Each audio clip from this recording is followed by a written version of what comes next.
YouTube. Today I want to talk about the starvation high. I want to say what it is and talk about why it can be so dangerous. Okay, so basically the starvation high occurs when you don't eat enough calories, and it's because your body releases endorphins as a protective mechanism to cope with the fact that you're not eating enough.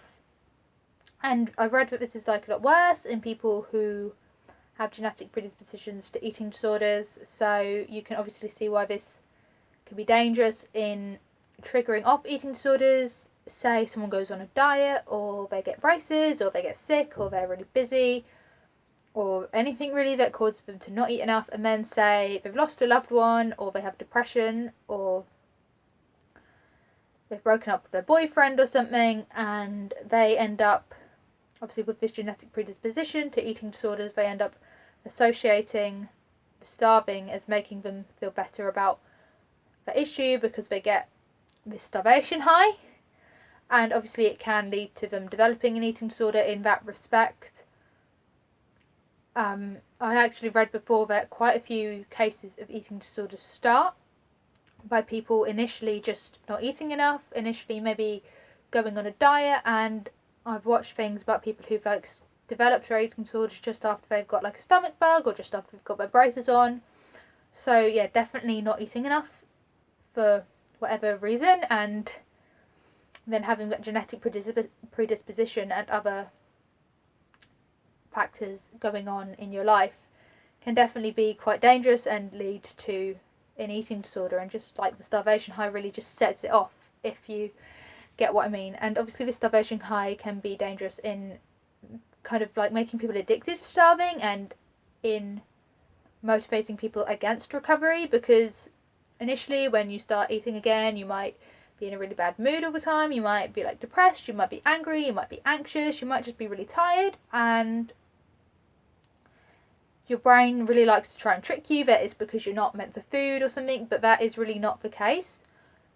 The reason you may feel worse after you start eating again is because obviously you're coming off of that starvation high, but eventually when you keep at eating an adequate amount of food again, you feel better about it, and you eventually don't notice that you're not on a starvation high. And so obviously this starvation high can be quite dangerous in terms of relapse, which is why it's important to either make sure you're always eating enough calories, which I personally don't think is always like possible because things can happen. I mean, you can get sick or you can get braces. I mean, I got braces when I was in recovery from my eating disorder, and it was okay for me because I could like only not eat solid food for 2 days, so it wasn't a huge trigger.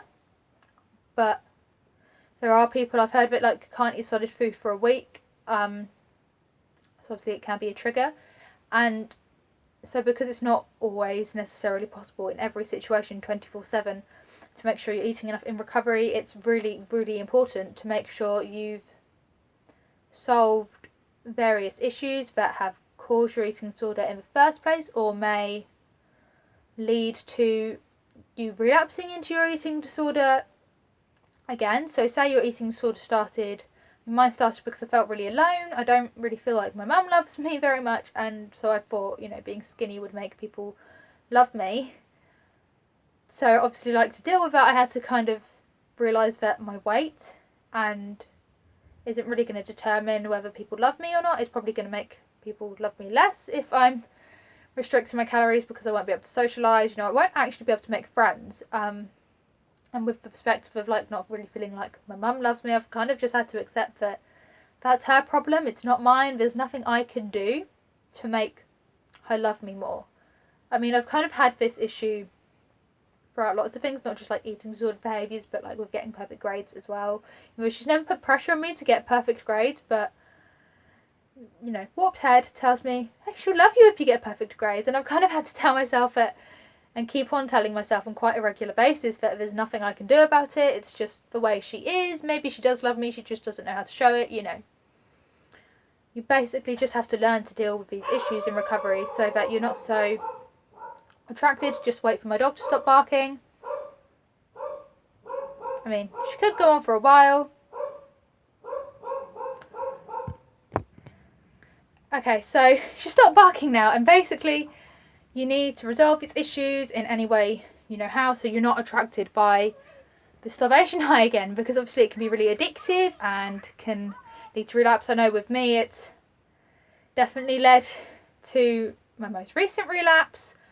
So yeah, just be wary of it, just be careful of it, just understand it and try not to get sucked in by it, because it can really be quite dangerous and you're going to be worse off if you relapse and starve yourself. It's not all like that the initial starvation high promises. So yeah, that's all I have to say for now, and I'll see you in my next video. Remember to like, comment and subscribe, and follow me on all my other social medias. Links will be down in the description.